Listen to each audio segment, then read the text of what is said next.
Hey guys, Happy New Year, Happy 2021, and welcome to my second video of the new year. So first off, I would like to thank you guys for 180 subscribers.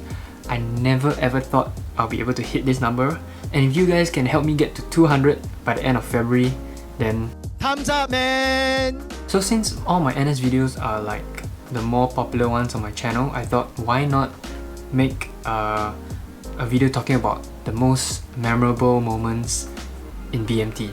Yeah, they are just some memorable moments that I don't think I'll ever forget, and I just wanted to share with you guys today.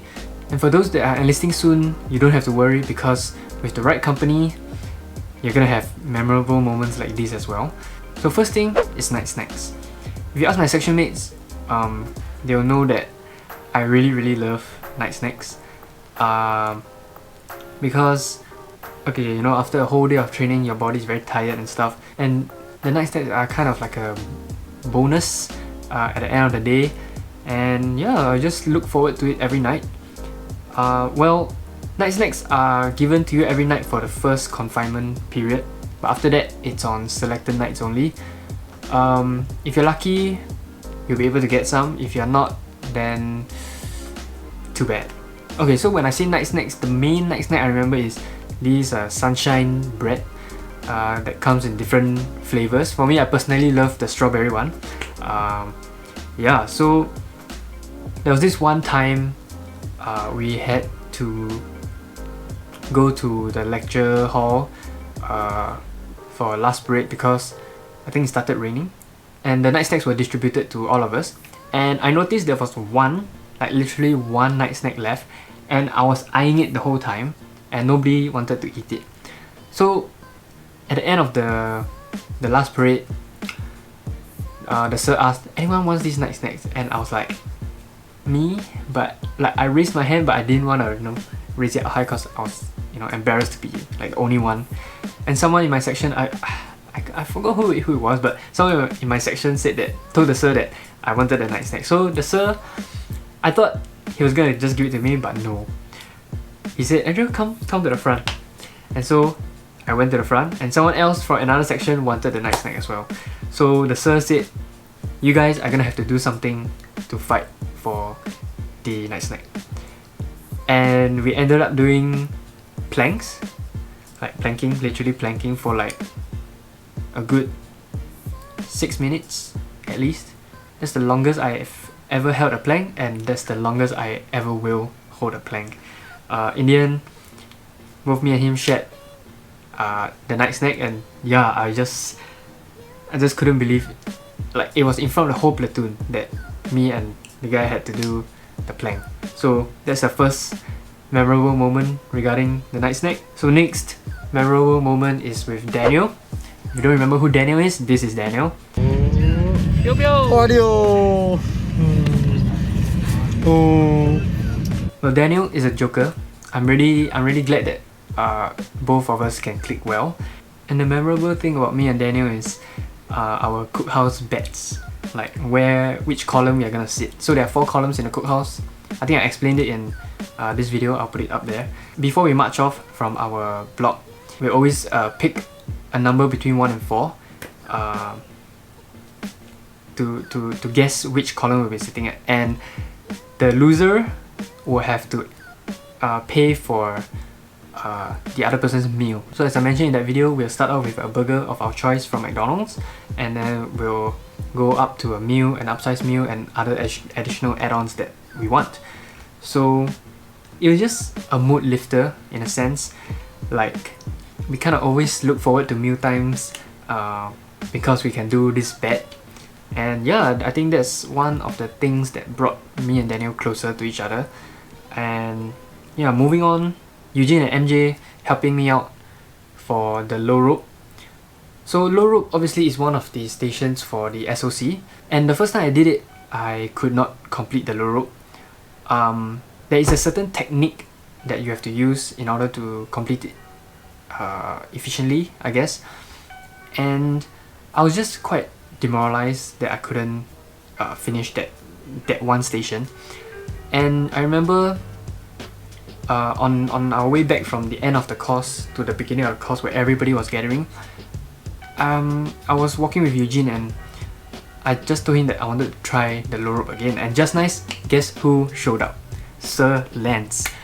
Like, I was happy he showed up because when we asked for permission to try the low rope again, he was there to supervise us.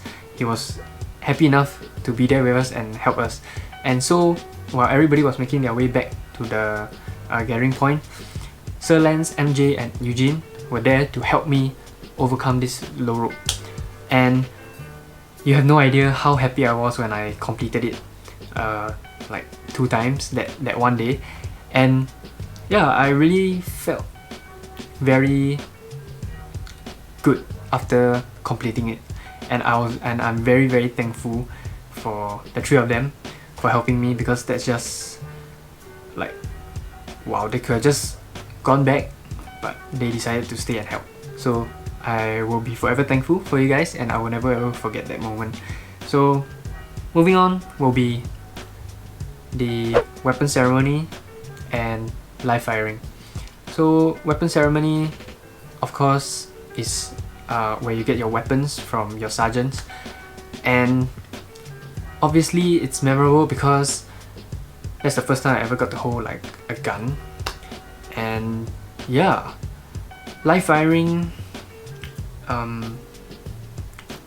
it was a whole day thing, and from morning till night we were at the live range, and it was quite nerve-wracking because obviously you have to be careful when you operate the gun, and it was raining cats and dogs. And I remember the foxhole was flooded up to like the shin level, and yeah, it's just nasty. Like your feet are like drenched, soaking wet for the whole day. You can't pick up your socks, and it feels like your foot is rotting away, you know. And right after the live firing, when we headed back, instead of sleeping, we had to clean our rifles until we booked out. So that's just one of the most tiring yet unforgettable days in BMT. So to you guys who like to fire guns, I don't know, you can look forward to that day. Just pray that it don't rain, okay? So next, I want to talk about field camp. Field camp, I think many of you may have heard stories, like both good and bad stories about field camp, but you don't have to worry because field camp is not as tough as people says it is. What I remember from field camp is not showering, but instead like the body scrubs with your buddies. That one is really, I don't like it, but not saying that I don't like my buddies, but I just don't like the feeling of not showering. But that's just a good experience in the jungle. Now I can't describe to you how good that feeling is when you finish field camp. It's like one of the highest of the high keys in all of BMT, and it just feels like there's a weight off your shoulders. And you'll be, if I'm not wrong, you'll be given about 2 days of like rest, like where there's not any like vigorous physical activities. They'll give you time to wash your field pack, your clothes, everything, hang them out to dry, and yeah, basically let your bodies recover from the 5 days in the forest. So another thing I remember from field camp, well, finishing field camp, is Daniel and I staying up to wash our uniforms. I cannot tell you how smelly and disgusting everything was. It smelled so bad, and when Daniel and I stayed up to wash our clothes, the water, when we put our uniform under running water, the water that came out of the uniform was, for me at least, it was literally orange. Okay, it was disgusting. And we stayed up until like close to 2 in the morning. I was about to faint, but you gotta do what you gotta do to try and wash your uniforms because we wanted to avoid the morning rush when the next day. I know everybody's tired, of course, and we know that in the morning everyone will rush to go and wash their clothes, so the toilet is definitely going to be like congested, very packed.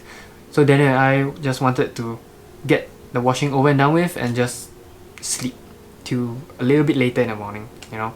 So yeah, that's just field camp for you. Last but not least, route march. Again, the feeling of completing the 24 km route march is just wow. I will never ever forget that day, because when we did the 12 km route march, I had quite bad blisters, and I was really hoping that during the final 24k I wouldn't have blisters, and thankfully I didn't. Okay, you start in the evening about 6+7 and you march all the way till about 4 or 5 in the morning, and it's just, again, it's just tiring, okay, but the feeling of completing it is just like no words can describe it. This one is even more weight literally off your shoulder, you know, the fuel pack. When you take it off, oh my goodness, it feels so good. And I remember starting the route march quite energetic and, you know, ready to finish it, but you know, as we march on, it just got mentally draining. So this kind of trains your mind to like push yourself, you know, perseverance. And again, it all comes down to you and your friends. You know, you guys have to push yourselves, push each other, and it kind of sucks that we have to march in Tekong because of this whole COVID situation, because the roads, some parts of the march are like quite rocky and like quite hard to walk lah. So you guys have to be careful. Yeah, just something to note. But overall, it was a very interesting experience, and if I could do it again, I would. If my friends were there, just sign me up. I will definitely go again. And yeah, the thing after, and right after the route march completed, we had our graduation parade, the one where we toss our caps. And again, it's just a sign that the 9 weeks of training is, you know, is finally over. Your hard work has paid off, and yeah, this is the end of the first chapter in your NS journey. So I really will never ever forget all this. There are some people that I didn't mention in this video: David, Kiwi, Sherwin, Hajit. It's not that I don't have any memorable moments with you guys. I do, okay, but I think it's best if we, you know, just keep it among ourselves. And yeah, I guess that's all for this video.